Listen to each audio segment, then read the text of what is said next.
talking is like really hard, but I'm gonna do my best. But I'm gonna take some more medicine here. Okay, we are officially live, and I'm gonna start sharing out. Wait a minute. If I freeze, that's why. yeah, and get a screenshot if she has her tongue out. I Oh, I do that I when I freeze really when I'm wish I thinking like very. could. Oh my god, I would have loved to have had a screenshot of that. I'm I sure think your you husband. probably have screenshots of that. I know I haven't. I never get to my phone fast enough. You always unfreeze. And I bet your husband could have made all kinds of funny fucking memes with that one too. That would be great. Yeah, my husband's pretty neat. He's a pretty cool guy. I just gotta share out here. Yeah, I need you too. Um, Uh, all right. I'm gonna just wait for this that stream. oh, Matt sent me a message and it didn't even beep at me. Um, here we go. See if Kathy's up. There we go. Where are you sharing to? Right now, I'm trying to the pages. I Yeah, haven't but gotten. what pages so I don't share the same ones you do? I'm going to share to my water barrier inks and to my electrical essence. And Are you sharing to Rose's group? I haven't gotten to groups yet on pages. But if you want to, go ahead and share it at Rose's group. If you share Rose's group in 101. Okay, I'll do that. Okay.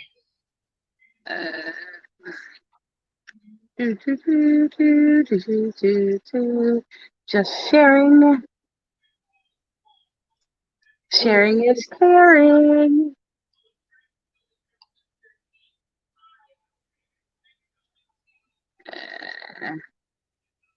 Whoops.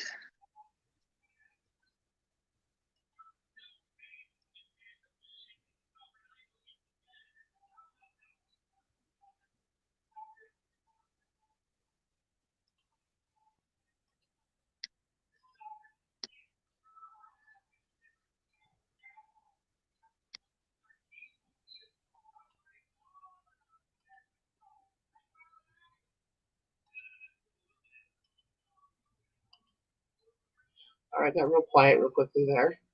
See, this is where we need background music. Background music's always so good. That's because I freeze. I freeze when I'm sharing into groups and I hate it.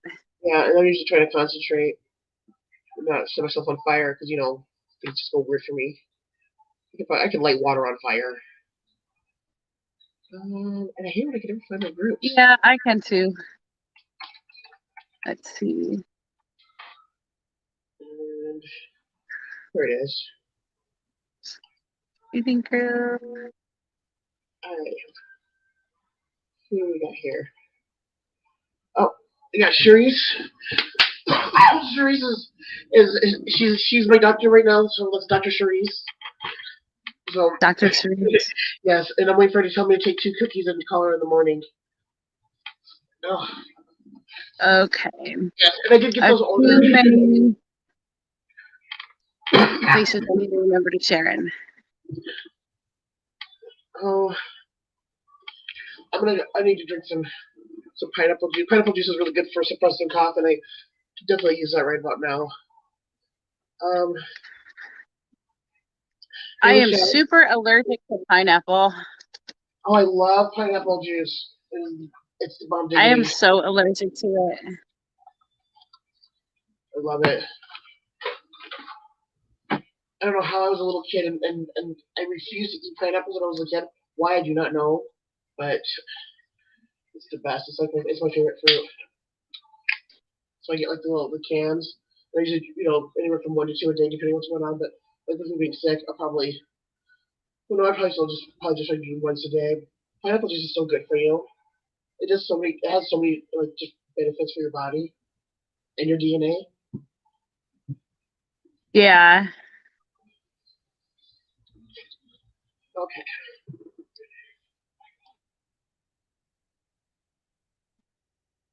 Yes, coconut too. Yeah, coconut's real good for you too.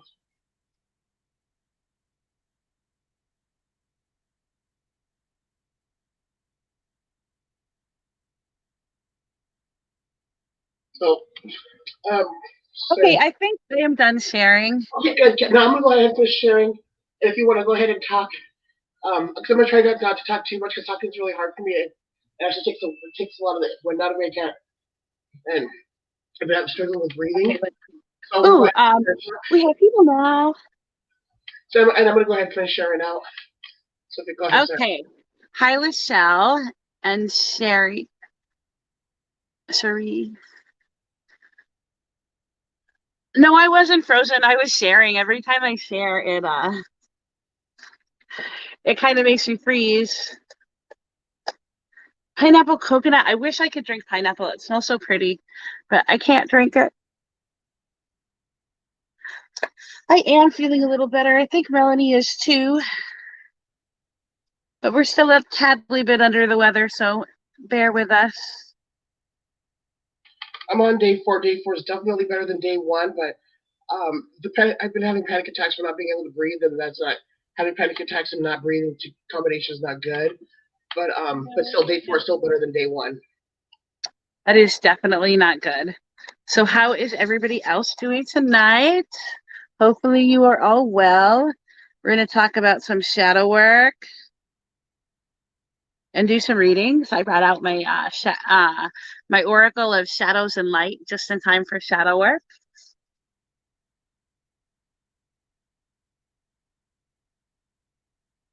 We're just waiting for a few more people to get here. So if you're here, share us out because sharing is caring.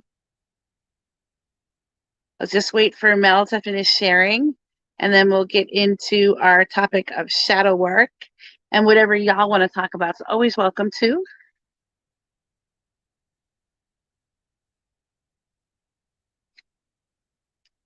We shall see who else will join us. Yeah, I don't like being sick. I don't think Mel does either. She's had enough of it. I was just a tadly bit under the weather. Mel has like this cold thing going on, and she thinks it's RSV. I have like I had like stomach issue thing going on. It was no fun, guys. Let me tell you, it was not fun at all.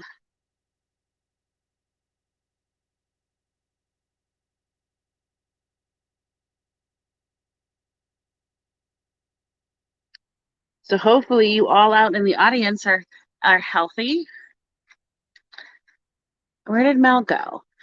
I guess Mel is still sharing out places. She seems all quiet now.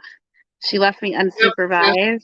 yes, I am still sharing out. I muted myself because I don't think I want to be hacking into the microphone.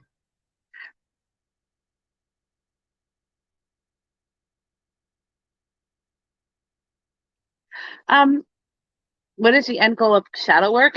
That depends on the individual. Shadow work isn't something that ever really ends. The point of doing shadow work is to have a deeper connection with yourself and to accept all aspects of yourself.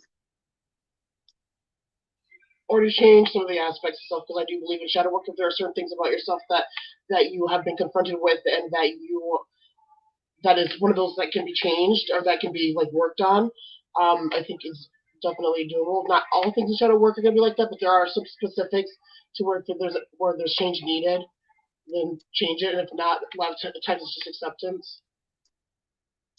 Oh no, Michelle is on her way to the dentist. Well, hopefully your jaw doesn't hurt anymore when you get back from the dentist. I don't like them. They are the devil. Most of the shadow work that I help people with is being comfortable with themselves and the past decisions that they've made. That's the biggest thing. A lot of people regret certain choices or decisions they made earlier in their life. And when they come to terms and accept them for what they are and work through them, it allows them to process what happened and make adjustments where needed. That's most of the shadow work that I help people with. I mean, there's other aspects of it too. Some people are dealing with trauma from like childhood. Other people are dealing with trauma that happened as a young adult. Hi, Ruth. Oh, I thought you said Ruth. I'm like, there's a culprit. But no, you said Ruth, not Rue. No, Ruth. We're gonna do readings at the end, Ruth. But I will put your name down on my list here.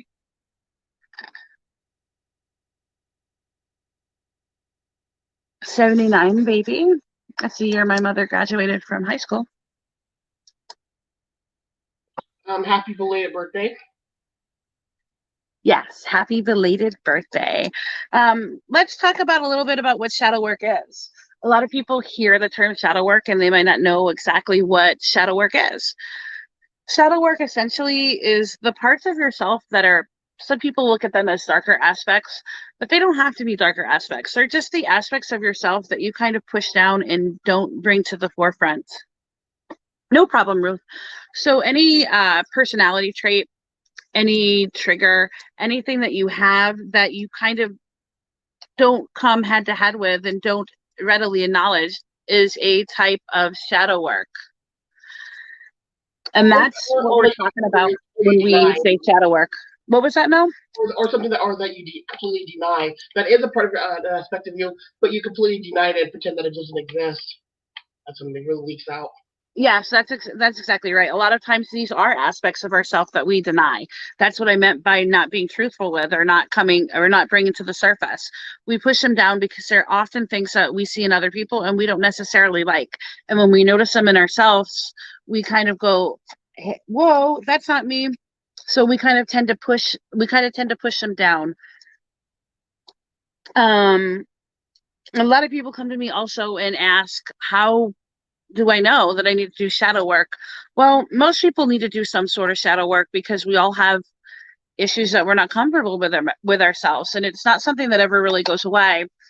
We will have to deal with the shadow work repetitively throughout our life because new situations pop up, and these new situations bring about changes in our life, changes in the way we think and our philosophies. So as a result, we have new things that we need to come to terms with. But if you think you might need to do shadow work, these are some key points that you might notice in yourself. You might notice that you have triggers. If somebody else is saying something and it triggers you, whether it's on social media or in person or on the phone, if you're feeling like you're being triggered by something that someone else says or does, you probably need to focus on shadow work. The same thing with projection. If you're projecting something onto either yourself or someone else, there's a good possibility you need to work that out through shadow work. Another way that we can look at shadow work and determine whether or not it's something that we need at that moment is looking at patterns that repeat themselves within our own lives. For example, if you have a if you continuously repeat the same patterns in your same relationships and they're not working out for you, you might need to do a self-evaluation and come to terms with some of your the aspects that you don't bring to the forefront of your mind. Those are the major aspects we talk about when we determine whether or not shadow work is needed. Let's see, I think Jewel asked a question. Do you think limiting beliefs are part of shadow work? Limiting beliefs, that's difficult because I think we're only limited by what we can comprehend. So if we can't comprehend behind further than the beliefs that we currently believe in, I don't think we're limiting ourselves at that time. It's more we're not understanding maybe the more in-depth areas that somebody else is trying to get us to understand. But I don't think you can limit your own belief. What you believe is what you believe. You can't limit your own self-belief.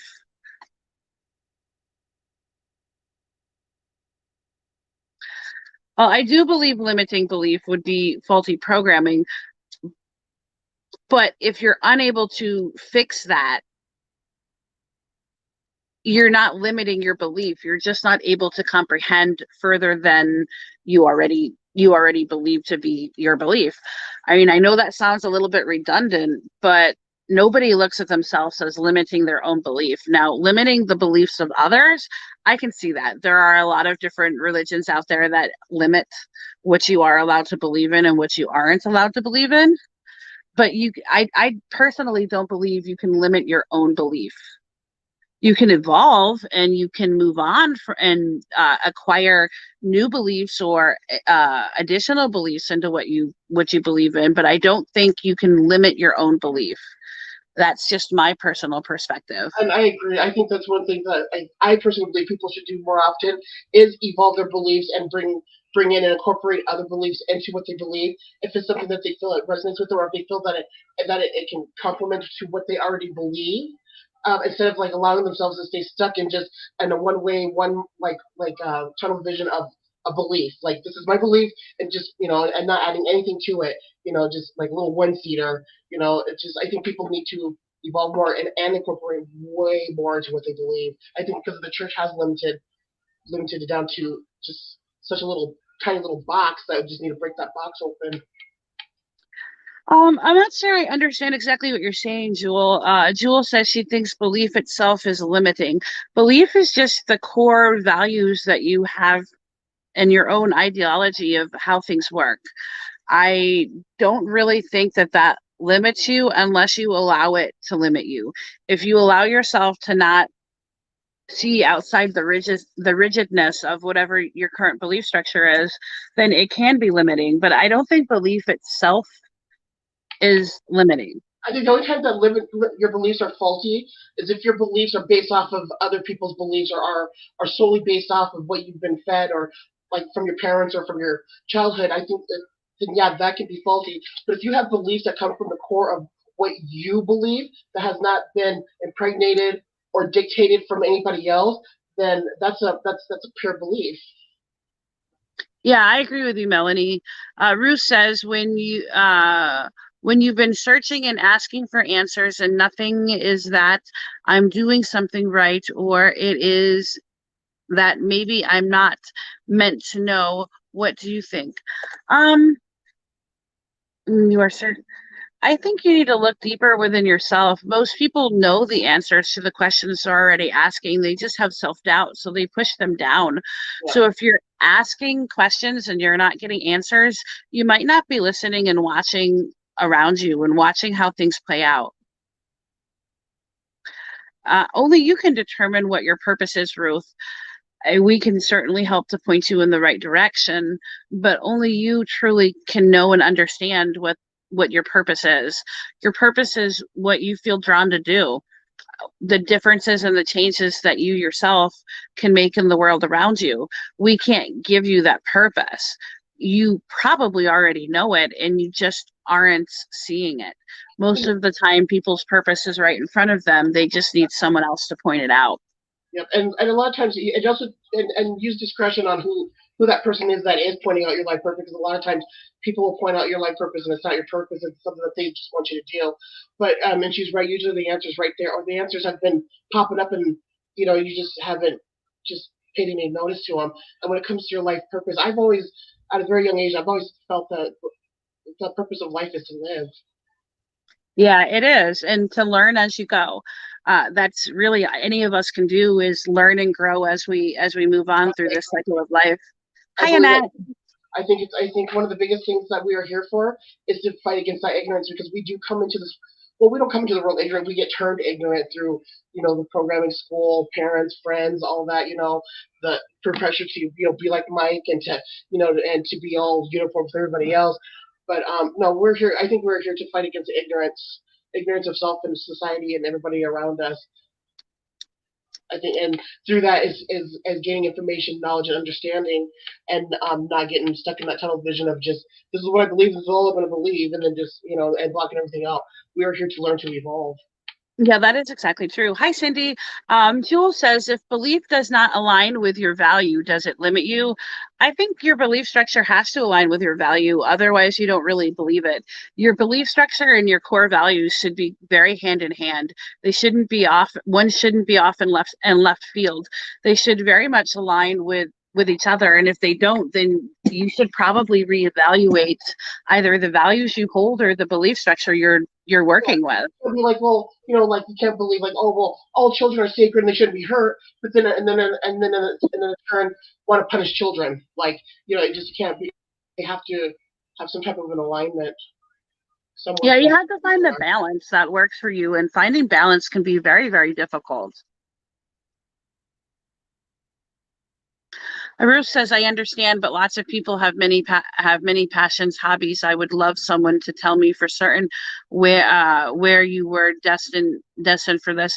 I don't think anybody can tell you for certain where you're destined, and if they can, they're probably not being honest with you if they say they can anyway. I don't believe anybody really can.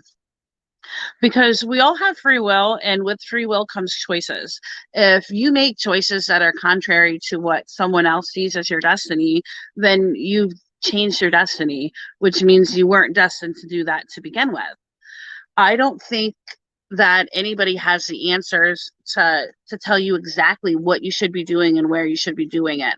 When we read cards and when we give spiritual advice and counseling, we advise you the best way that we can and where you are most likely to go based on the choices that you are making right now, based on the things that are happening in your life right now.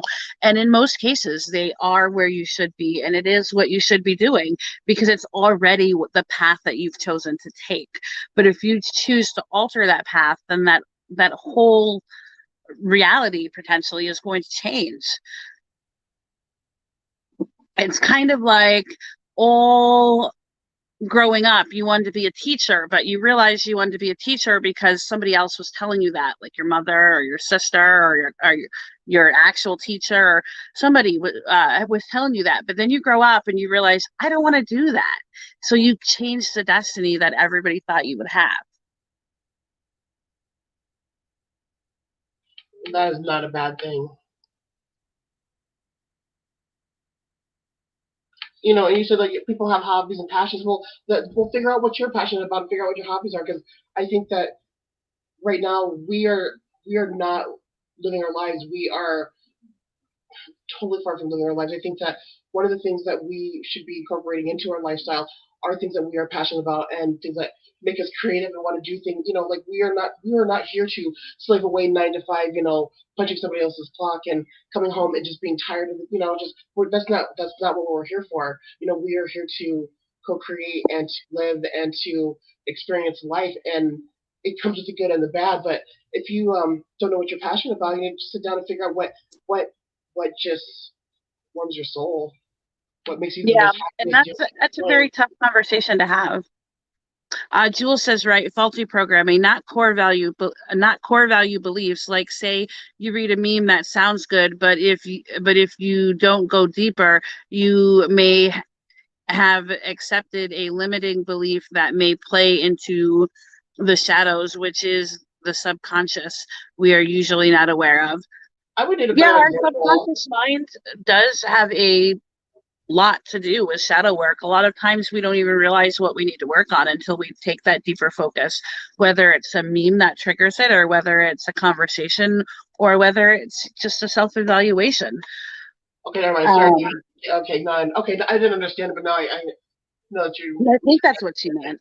Yeah. Okay. Hopefully, if not, then correct me, please. I'm going to tell you just a couple ways that you can begin shadow work if that's something you want to do. Of course, the most probably common used way is just reading self-help books.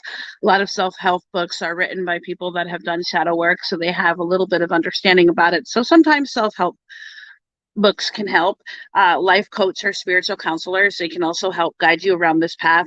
Meditating on questions that you have within your life and meditating on observations you've made of yourself and those around you. Visualization, visualizing what you want in the future and what you have seen in the past. Another thing is journaling and writing. So if you write it down, you can go back and read it later. That's extremely helpful because it allows you to get a firsthand view of what actually happened in the past, because our memories sometimes over time get corrupted. So if we wrote it down, we know it's not corrupted because we were in that moment when we wrote it. Sometimes we don't quite remember things the exact way that they happened years down the road. Another thing you may want to try if you are working on shadow work is positive affirmations. They can help you to see what you've done wrong in the past and come to terms with things that you might need to deal with in response to how you've handled situations that have happened to you, and they give you situational awareness. Talking talking to anybody sometimes can help you be more aware of yourself and your subconscious thinking when you go back and evaluate it.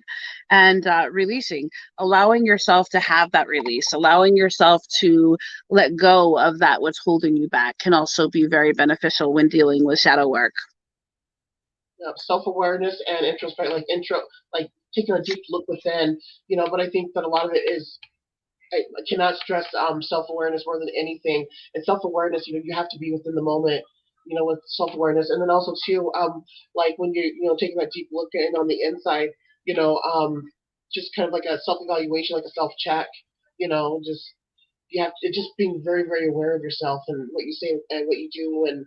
And that will show you too, like where you need shadow work, where shadow work needs to be done if you stay in that self-awareness mode. Okay, let's see. Ruth says, I do know what my soul craves. It's healing. It's all I ever wanted and entertained doing, but now doubting if that is my true path. I have lost my faith in humanity, feel so disconnected, and a true disgust for most it doesn't fit anymore. I feel so just confused and lost. I understand where you're feeling confused and lost. I know I have a lot of issues with all of the stuff that's going on with humanity right now too, but I do also still do healing because I believe that if I can help people along the way, it's my job to help people heal and get to where they need to go, even if I don't like them and even if I don't always like what humanity is doing. We can help it to be better in small little ways. That's just my personal take again on dealing with that. Jackie, yes, you can get a question, but we're doing readings after we do the shadow work segment that we're doing right now. Jewel said, I think if you have to ask, you may need to dive deeper into the passion, put action into it and adjust as you go. If you commit, it won't always feel like you're on top of the world. People still come against difficulties when working with passion. Just have to remember the purpose those passions are serving. I can see where you're going with that. I mean, I definitely think that passion is important. If you're not passionate about what you want to do, you kind of ho-hum do it. And it isn't productive for anybody that's involved. You got to have that passion. You got to have that desire to want to do what it is you're doing. Otherwise, it just becomes day after day routine that we just get used to over time.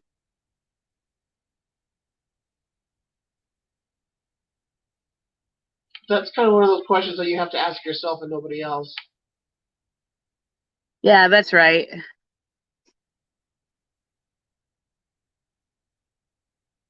That was in response to Jackie's question. That's up to you. Like, that's to make. Oh, I haven't gotten that one yet. Yeah, I agree, Jackie. That is up to you. Unless if you want to stay, you will. If you don't, then you shouldn't stay. That seems like a personal question, unless you're asking whether he's going to stay with you.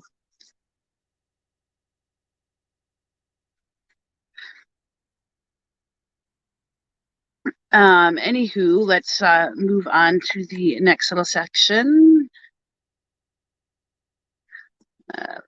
Okay, let me write that down real quick.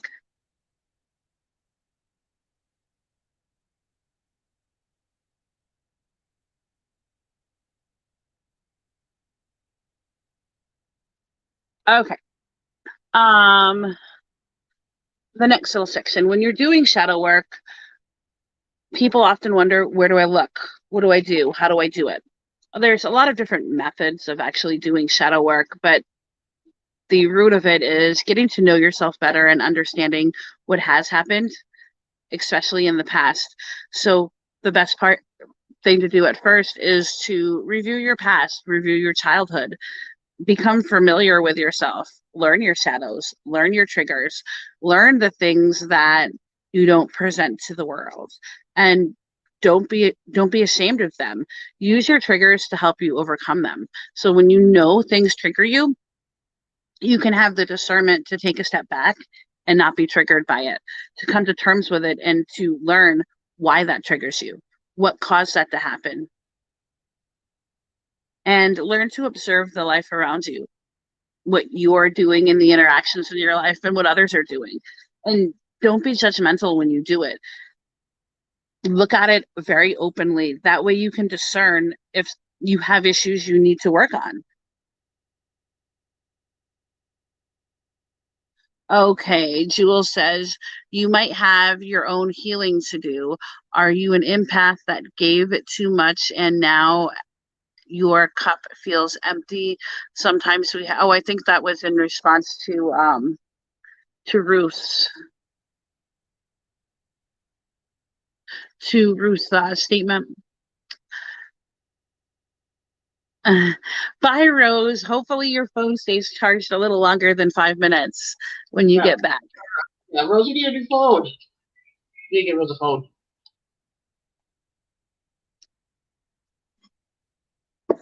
Was there anything else you wanted to discuss about shadow work, Mel? Yeah. Well, I had a couple of questions. I guess I should have probably wrote them down. Now, say somebody is doing shadow work. How would somebody know that they have been successfully working through shadow work? What do you think would be some good hints for somebody to be able to have that acknowledgement? Because I think a lot of people, this is what I believe, or what I feel with some people, is that they think they do shadow work, but they're really not doing shadow work. So something that will actually can clarify, like, it's something that they've worked through. Do you have any examples for something like that? Well, I think you need to find the conflicts in your life. I do a lot of coach shadow work. So when I do that, what I start with is chakra alignment. Open them up to be receptive to see the fallacies that are in their lives and what they need to deal with. And then they need to do a big self-evaluation. Generally, people that need to do shadow work immediately are people that are having some types of issues in their life, whether it be marital issues, whether it be issues at the job, whether it just be family issues, or whether it just be conflict resolution with friends. Issues all the time. Yeah. So what you need to do is you need to take a very deep look at your life and the patterns that have happened in your past. If you're dealing with this issue and you're dealing with similar issues all the time, it's probably a pattern. So you need to decipher when that pattern started, why it started, and why it's happening. What is it that's causing this conflict in your life? That's probably the shadow that you need to deal with, because it keeps being brought up in these situations over and over again. For example, somebody that has a little bit of an issue with a temper and they fly off the handle a little bit. It's a repetitive thing. They fly off the handle anytime XYZ happens. Well, in order to know why you fly off the handle when XYZ happens, you need to examine when you started doing that and why. What caused it? Sometimes it's a traumatic event. Sometimes it's a feeling that you had as a result of something else happening and you didn't like that feeling for whatever reason, but that's what you discover when you're doing your shadow work.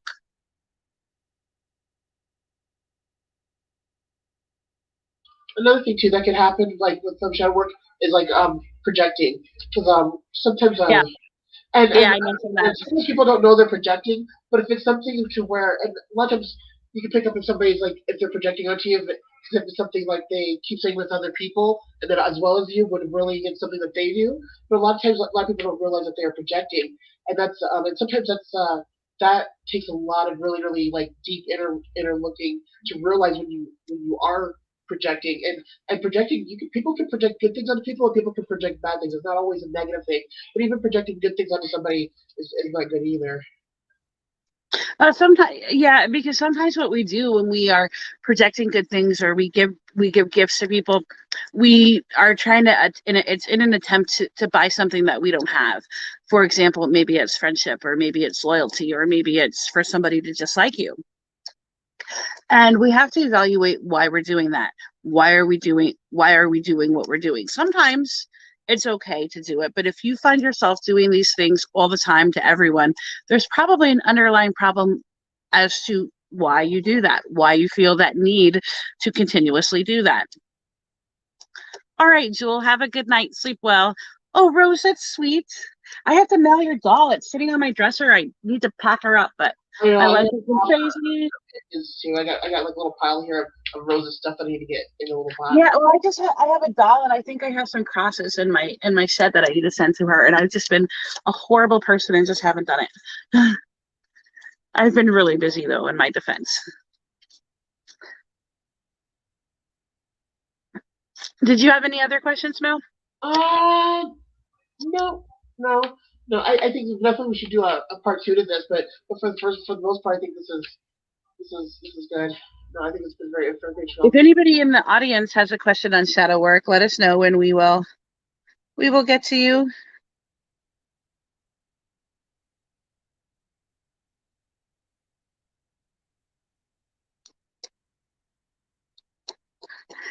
Thanks, Rose. Oh, just kidding. Jewel has another question regarding what Mel said. For a healer, what is the difference between projection and planting a seed for positive growth? Do you want to answer that or do you want me to? Well, there's a big huge difference. Go ahead. Yeah, go ahead.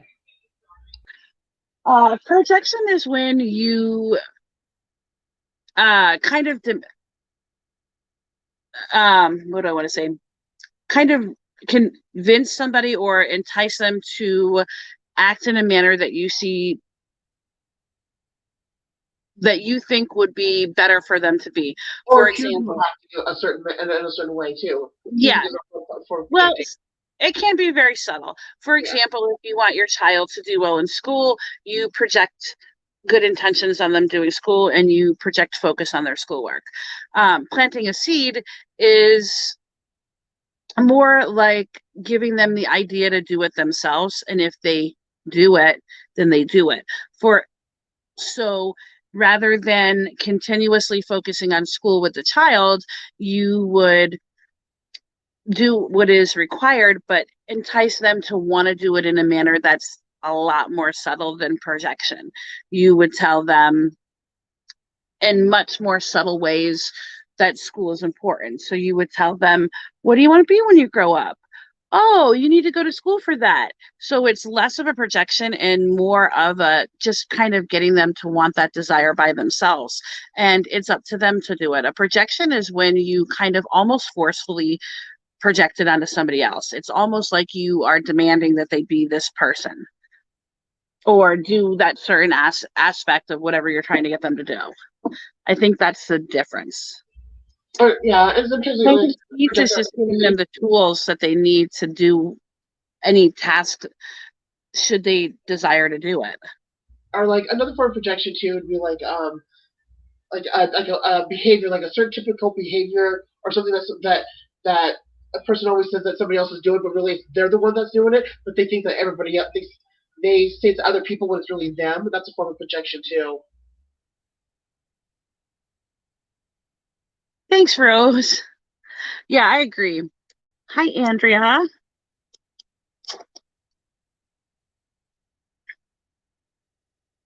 We are just finishing up our shadow work. Beautifully said. So you might say that the difference is in whether it's an expectation or a suggestion. Yeah, I think that is very much the case. Those are probably the words I was looking for, but you put me on the spot. And we know that I have struggled with words when put on the spot. But yeah, protection is definitely something that you want. You almost require it. And a planting a seed is just, yeah, it's here if you want to grow it. If not, then don't. Because remember, seeds need many things to grow. They need sunlight, they need water, they need to be nurtured. They need to have all of those things that seeds need to grow. A projection is more of a demand where you kind of force it, whether or not you have the right tools and nutrients that are needed.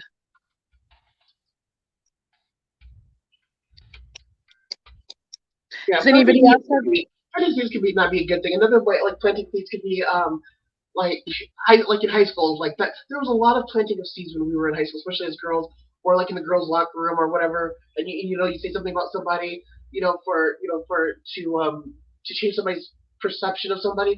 That's like a negative planting of seed. like when it comes to, like I said, when it comes to projecting, there's good and bad. Yeah, I don't think all projections have to be bad. Sometimes No, we no, project things onto our partners, onto our spouses, onto our children with good intentions, and it helps them become the people that they are today. So I definitely don't think all projections are bad, but they do have the potential to be bad. But seeds that we plant have the potential to be bad as well. Not every seed grows into a beautiful tree. Some grow into an awful weed.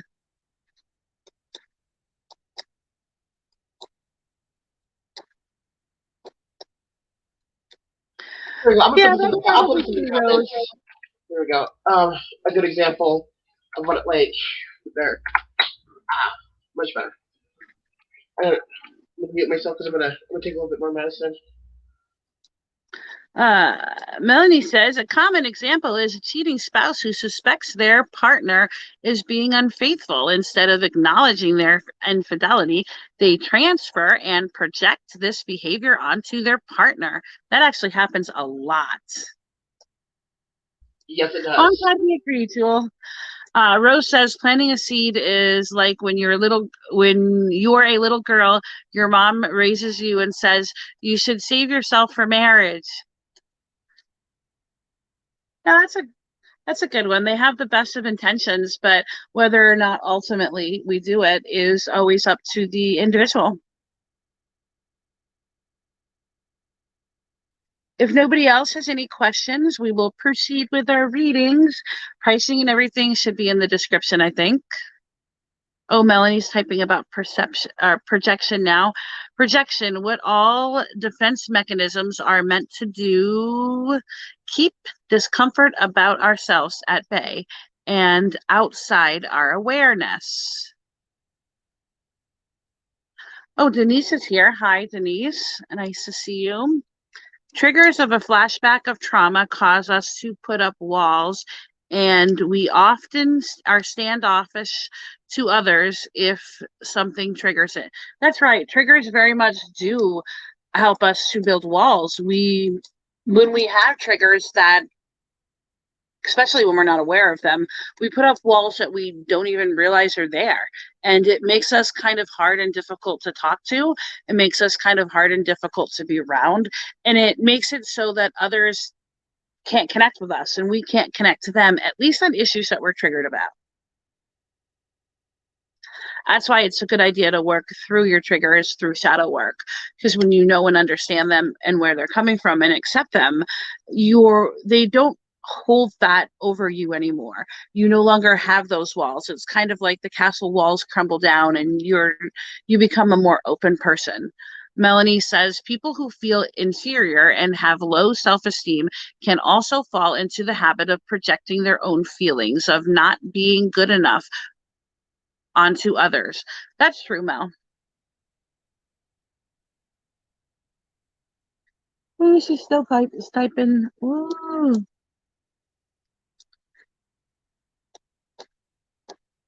Yeah, that's right, Rose. You do accept yourself. Melanie says people who can accept their failures and weaknesses and are comfortable reflecting on good and bad and the ugly within tend not to project. That's really true, but it's very hard to become comfortable with your entire self. Your good decisions, your bad decisions, your ugly decisions, and the same attributes that you have that correlate with those. It is very difficult to do that. Everybody always asks the age-old question, if you could go back in time and change anything, what would you do differently? I personally wouldn't do anything differently at all. My mom would say she would have swallowed. That's funny. That's funny. I wouldn't have done anything differently at all. I like my life. I like where it's at, and I believe the struggles that I have had along my life have helped me to get to the point where I'm at right now. And that's me. But a lot of people have things that they would change and have done differently. And I always tell them, if you change one aspect of your life, many aspects of your life will change. It's like the butterfly effect. Yeah, I agree. I like if I go back and change it, there's nothing I would change. Now, if it's something more in the current, like something where it's a little bit more closer to the timeline of now, yes. But anything like from the past, anything from years ago, no, I wouldn't change anything because that's what, you know, contributed I, to I where don't I'm I at don't think now. I'd even change anything from now because you alter something, it could alter Well, I think essentially the entire future. if it's close enough to the timeline of now, I don't think it would it will play such a huge part in changing an attribute of yourself if it's so close to the timeline. But anything that you change causes a rift not only in your life but in the lives of others. So it's no telling what catastrophic effect a small simple change could have in your life years down the road or in somebody else's life. We touch people's lives every day, whether it's online, whether it's in person, whether it's just sparking imagination in others around us. If we didn't do something, we could potentially alter the whole timeline of not only ourselves, but many others. That's why I said current, close to the current timeline, to the current timeline. I think anything too Yeah, much, but the when you current do it timeline timeline, is only right here this I second. think it's the more detrimental the further away you get from the current timeline of where you're at of now. It, I think if it's yes, closer to it now, is more detrimental. not as I don't think it's But as even if I change something that I did yesterday, it could severely alter what I did today, what happened to today. For example, if I was going to the store you yesterday and wouldn't I know that left for my sure house at 100% 6 o'clock, because it's so close to the timeline of now that you wouldn't really know it so much as if compared to if you would go back 10 years and change it because then you would know what was changed and the two differences. But if it's close to the timeline of now, you wouldn't really know. well, let me tell you this. Let's say that I was supposed to go to the store yesterday at 5 p.m. I decided that I was going to stay home and did not go to the store. And my house caught on fire and I died. Because I altered my decision, because I altered my choice, bad things happened. That could happen even if you alter the timeline of yesterday. But how would you know that that would be the other alternate Well, timeline? I wouldn't know that. I wouldn't Yeah. know that. You wouldn't know that, but But if it was that 10 years ago, you would know. If you compared it to like 10, 20 years ago. yeah, but even if you altered yesterday's timeline, you know what happened yesterday, so it's going to alter that timeline between yesterday and now, Okay, and you're going to also affect the lives of people that you touched at that particular day at that particular time. Maybe yeah. you saved somebody's life as a result of going to the store. Well, you chose to go back and change that decision, so now that person's life wasn't saved. It's kind of like it People doesn't go, matter how far back you go. Yes, it's more detrimental if the further back you go and change something. But even if you change something as early as an hour ago or 5 minutes back, you could have altered so many people's lives and not even know it.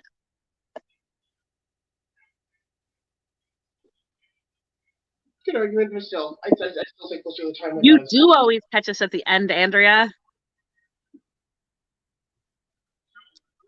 I think Mel's going to put it on our podcast. um. Oh, Jules has a question. What was that? Oh, I said Jules has a question. Oh, yeah, I know. I'm just reading it now. How common is it for a person to be in a position to not project or deflect? Most people have wounds and some sort of defense mechanism. If you think it can't happen, you've lost awareness of it and theoretically could end up doing it without even realizing it because you decided it wasn't possible anymore. Well, I don't think we should ever think that things aren't possible. Everybody does project at times, but I think when you know your triggers, Yeah. you're less likely to project. The more shadow work you do, the more you understand those shadow aspects of yourself, the more you can catch yourself when you're in the beginning stages of your projection and not do it.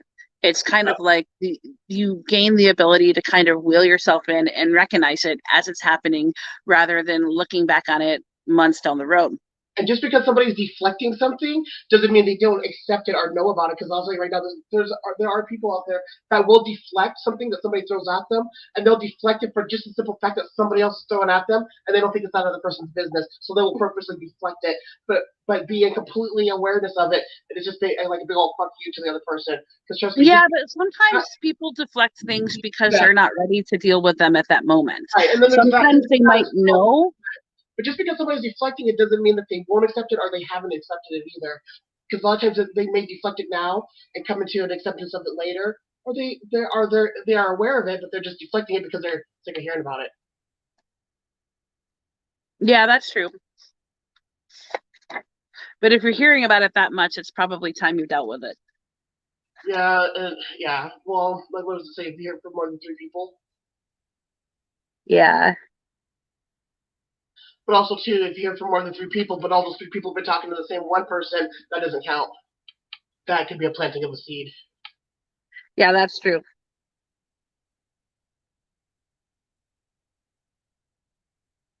Yeah, I agree, Jewel. You can deflect because it's not yours. Sometimes people project their own policies on others because they are dealing with it, and they see what they're dealing with in others because they've connected with that at that moment. Yeah, and now that's where like deflecting. Now that's where like deflecting is actually could be a good thing if somebody's projecting onto you something that you know for fact. And yeah, definitely deflect. But I don't know, deflect. I like that though. I think it's funny when people do it because there's different reasons to why people do it. And sometimes it's purposeful, and I think it's hilarious. Yeah, the only person that truly knows what's going on inside of your head and is you, Exactly. really, at the end of the day. I mean, yeah, we can help you through shadow work. We can help you through with readings. We can help you through with meditation. We can help you through with other ways of dealing with shadow work, such as through counseling and awareness of your person. But at the end of the day, the only person that really knows what's going on inside your head and what you need to deal with is you. Right. And also too, and running around and giving, like what is it, unsolicited advice or unsolicited suggestions, is not a good thing. Yeah, wait for the invitation to offer out, whatever 2 cents it is that you may have for somebody.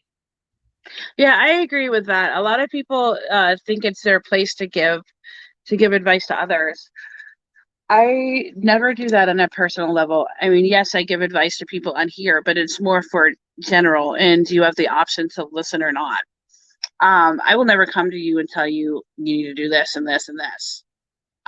Unless you come to me and ask me a direct question, I won't get involved, even if I think you're making irrational decisions or decisions that aren't well, because I wouldn't want somebody micromanaging my life. I've made it this far, you've made it that far. I trust in each person's ability to live their life the way that they see fit. Maybe they don't want to do shadow work. Maybe they don't want to move past where they are, and that's fine. People have the option to do it as they will. Right, and also too, like offering up to somebody unsolicited, like a lot of times, you don't have a full awareness of what's really going on unless that person tells you or that person shares it with you and then asks for like some pointers or some advice. But that's where a lot of people stick their foot in their mouth is when they go out of their way to give that unsolicited advice or suggestions, not having a full spectrum of what's really going on in that person's life. Yeah, that's true, because we don't know what goes on in somebody else's life, and so we don't have all of the pieces to the puzzle, so we can't make decisions on them. Of course, Rose, sleep well if you get to go to sleep. And what you think might be good for somebody, they may not agree. So like what you think might be good and healthy for them, they may see differently, and that's okay. And I think a lot of times what the problem is today is like it's okay if you give somebody your 2 cents and they don't want to cash them in, that's okay. It's their choice. That's their right to be able to do that. Yeah, we have to realize that there's more than one way to fix a problem. Right. And our way may not be the way that they want to go. And Denise says what's best for them may not be what they want in their life. Maybe they want to be different. So there's always those boundaries and those fine lines. People there is, and that's fine. That's another thing that also like hits you on needing to do shadow work is if you're constantly always stepping over those boundaries. Okay, Denise says everything happens for a reason. Reflect on the good and inspire others through your own experiences if they want it. That's good advice, Denise. That's very good advice. All right, does anybody else have any more questions on shadow work? And then we'll move on to, if not, we'll move on to the reading portion of. I'm warming up my cards now. of this.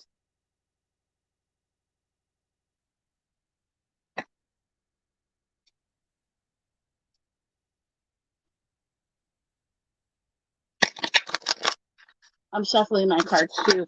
I know Ruth wanted a reading. Her birthday is 8/8/79. Did you say August 8th? 8/8, yeah. Lionsgate. Leo. 79, maybe. 79, right? Okay, so the years ago. Yep.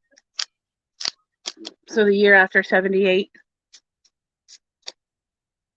And the year before 1980. That's true. The 80s were my time.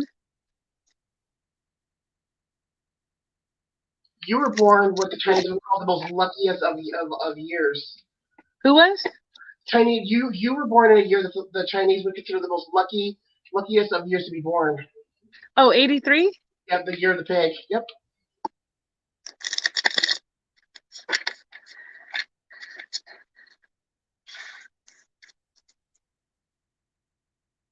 All right, so then we got a cusping, let's see, a late degree Aquarius. And then, so we had the Virgo, which was what, 8? Her birthday was the 9th, right? Or yeah. Oh, they're Or transferred. the 7th. Andrea, did you want a reading too? So she's an 81 baby. That's the year of the cock. Aquarius. Yeah. Let's see here. And Denise, when's your birthday, Denise?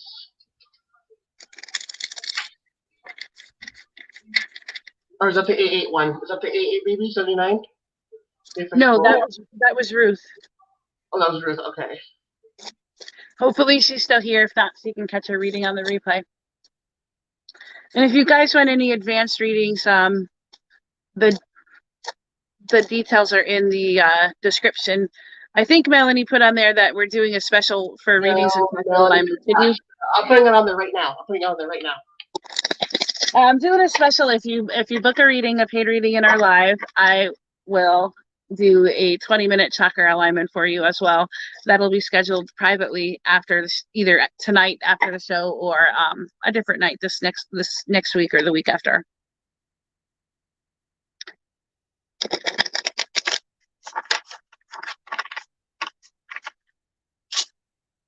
Okay. Good night, Jewel. Okay, Andrea wanted a reading. Andrea, did you just want general? Andrea. And Denise will get you too. I'm doing Denise. I have to write them down because I'm so bad at remembering. Okay. Do you want to pull first for Ruth or do you want me to?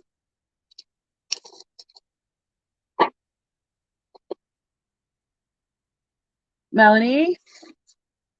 I was typing and I was muted. I was typing. I was updating the information. Go ahead. You go ahead and post it if you like. Okay, let's see. Okay, Ruth, this is for you. And yes, Pisces, of course, cusp. Yeah, I'm very familiar with the February 18th, 19th, 20 babies. Interesting. Here, Ruth, this is the card I pulled for you.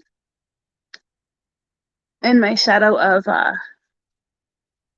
my oracle of shadow of light and shadow and light. I can't even talk tonight.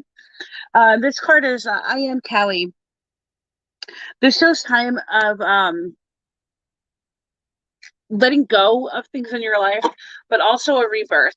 So as you let go of the things that are holding you back, it's going to be a kind of troubling time because you're going to have things that you're not going to really want to let go of, but it's going to be in your best interest to do so because it's going to be able to bring about these new changes. And we can't have these new changes, these new things that will flourish without letting go of some of the things from our past that are causing us harm and not allowing us to move forward and in a forward direction.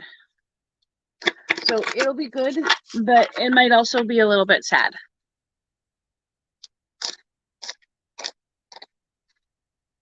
All right, just give me 1 moment. I'm still shuffling here. Okay.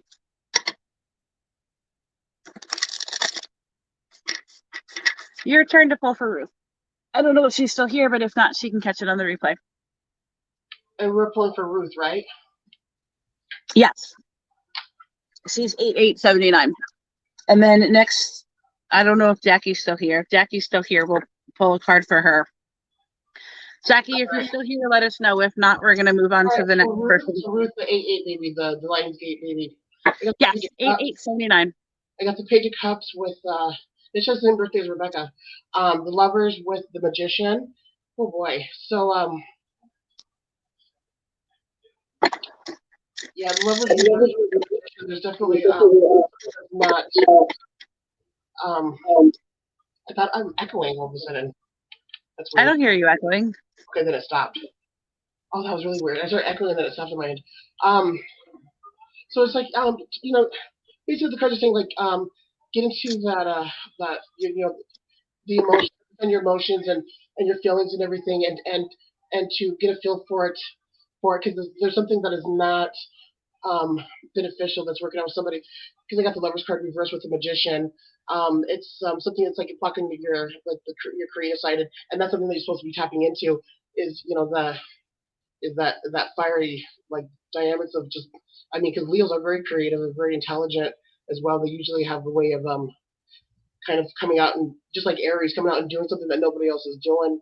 But it's but yeah, it's something just something unhealthy with somebody else. So that's and also too making things very emotional for you as well.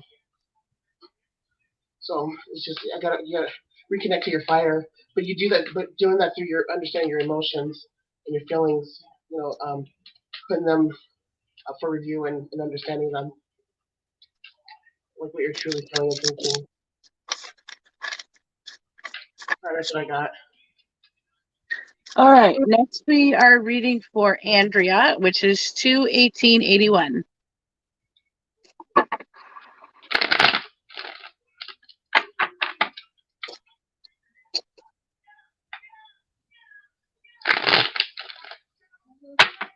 Are you want me to go first, or What'd you say? are you gonna go? You want me to go first, or you want to go? It doesn't matter. I'm shuffling right now, but What are you pulling from? what was that? What are you pulling from? My Oracle of Shadow and Light. Your girls? What'd you say? Your girls? Yeah, some of them are my girls. See? Okay, yeah, I got the Deviant Tarot, or the Deviant Moon Tarot. Yeah, that's what I pulled for Andrea.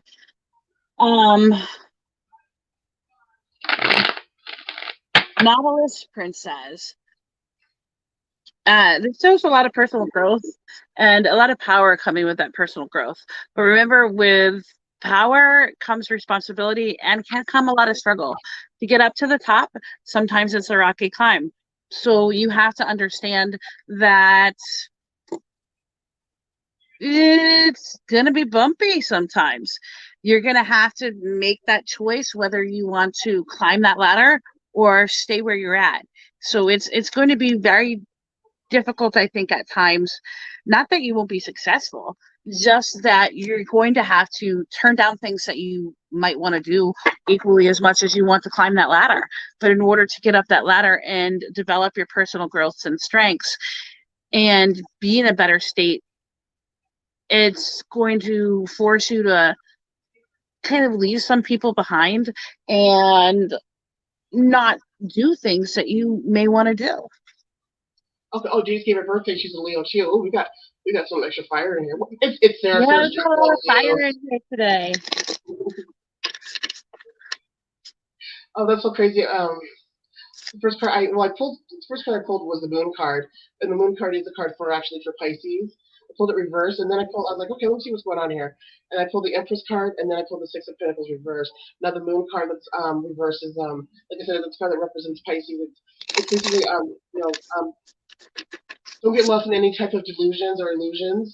Get grounded into like the reality of things, because that will help with being able to manifest in what you're wanting out of life. Because I got the Empress card, and it's not reversed, so definitely some strong manifesting capability.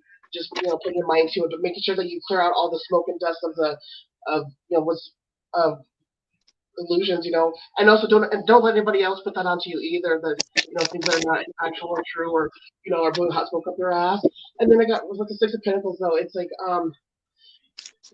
it's do it for yourself. You kind of you need to be a little bit stingy, a little bit, just a little bit, for yourself. Andrea says it's 1:11. Hopefully that was accurate for you, Andrea. Okay, now let's read for Denise. Gosh, is everybody's birthday? We got Leo and Aquarius here, the opposition. Yes. Denise is 8/9/67. I'm suffering for you now, Denise. Denise, you look like a vixen. That's very much Leo energy. In her profile picture, yeah, she does a little bit. Leos are vixens.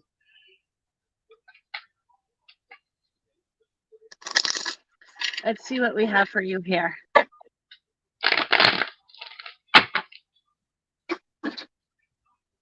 Oh my gosh, my cat is knocking stuff down. Oh, I'm glad it was on point. 8/9. Oh, she has. Oh, okay. You must be in another country. Okay, so yeah, in the other countries they put the date before the month. Oh, so you were born September 9th. Sorry, we're in the U.S. and we always put the month before the day. Yeah, you still look like a vixen though. That's in Vedic. You still be a Leo in Vedic astrology, but no, she does. She looks like a vixen. Looks like a. Do you get a lot of young guys like trying to tear down your door? You look like he'd have problems like Stacy's mom. Like he'd get hit on a lot by a lot of young, like way young, like probably not even old enough to drink guys.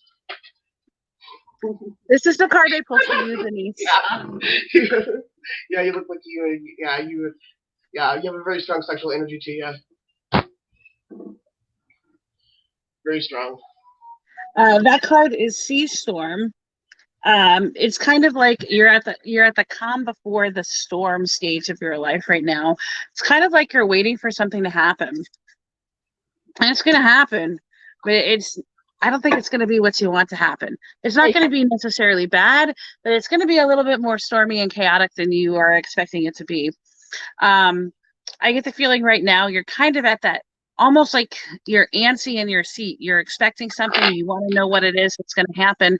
You're waiting for that catalyst to push you off the edge, so to speak, to make you reach your newer height. It's going to come, but it's going to be a little more chaotic than you're expecting when it does hit.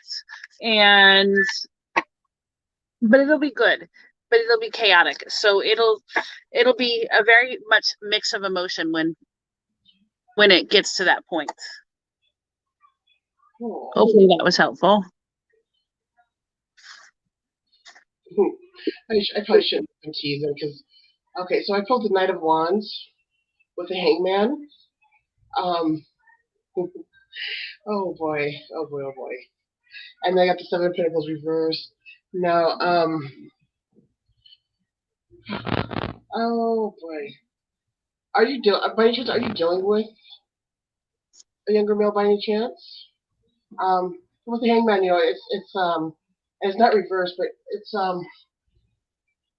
seeing things from another perspective, doing things from another perspective, but just looking at it from a different view as well. But if you are dealing with somebody else, and it doesn't necessarily have to be so much with like a love relationship, just somebody younger, who's needing to perfect their skill, like they're just not working up to that Virgo challenge. They're just kind of falling short somewhere in an area. Pull one more card here. I got the Moon card reversed. So yeah, it's dealing with somebody that could be lost in their own bullshit or can't pull themselves out of their own bullshit.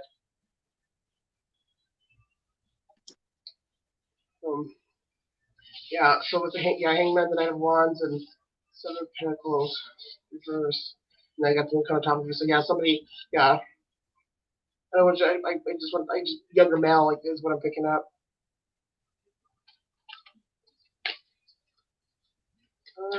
Almost like a lost puppy dog. Yeah, something like that. Yeah, can't get the shit together.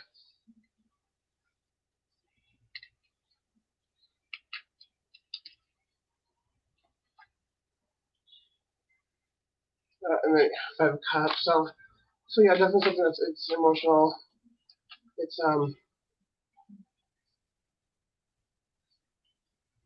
oh, could be some regret in there, emotional regret. But yeah, but whatever it is, it does link in with money somehow. Could be struggling with addiction, could be struggling with something in their life that they have to look through. So, or maybe if it's something that you're not dealing with now, maybe somebody you'll be dealing with soon. Andrea says, "Happy birthday, Vixen." All right, who do we have next? I think that was it. Oh, we have Annette. We got pull cards for Annette. Oh, yeah, we're gonna pull cards for Annette. Okay. Yes. So Annette. Annette, we're pulling cards for Annette. If anybody else wants a reading, now is your time to ask. Hey, why do that?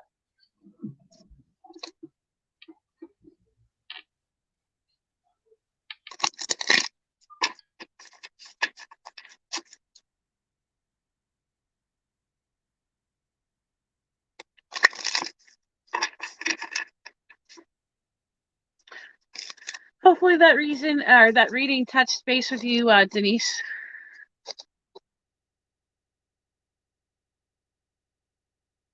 You know, Denise's I've noticed tend to have very, very beautiful bone structure, and most of them are usually brunettes, and they usually don't ever age.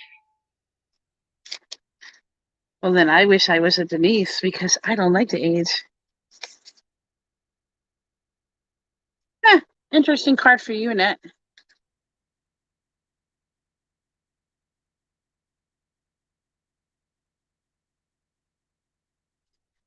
This is a lady of the Bosch egg. She talks about ancient wisdom, specifically wisdom from ancestors. So you might want to do some genealogy work and get connected with some of your ancestors. They have a lot to offer you that would pertain to your life currently. So if you can make those connections and do the work associated with that, you would benefit on a very spiritual, very spiritually.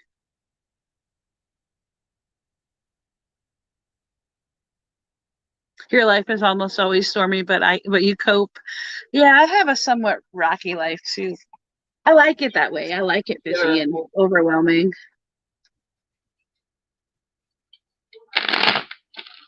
All right. Annette. I couldn't deal with my life if it didn't have some drama. Six of Cups. This is a card for nostalgia, flashing back, looking back into the past. It can even be way interesting.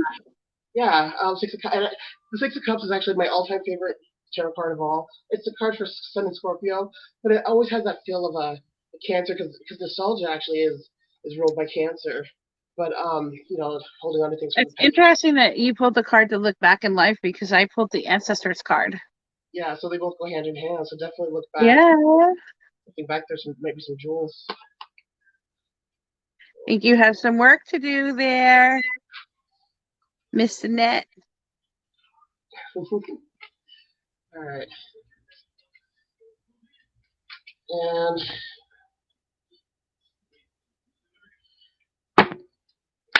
well, oh, you know, Rose jumped off of here. Let's see, pull for Rose and Jules. And that would be pretty much everybody. I don't know if Jewel wanted a reading. She left before we did them. All right, so also do a private chat too. All right, so if we got everybody, and you're welcome to. Oh my God, what am I sitting on? Okay. Hopefully a chair. Yeah, not a pen. That kind of went all kinds of wrong. Just like the time I was chewing on a pen and freaking blood exploded in my mouth. Yeah, that was fun. All right, well, thanks everybody for joining us. Yes, thanks for joining us, guys. All right, you guys have a good night, and we'll be live again. Oh, actually, I think I have one scheduled tomorrow for retrogrades, so we'll see. We'll see how it goes.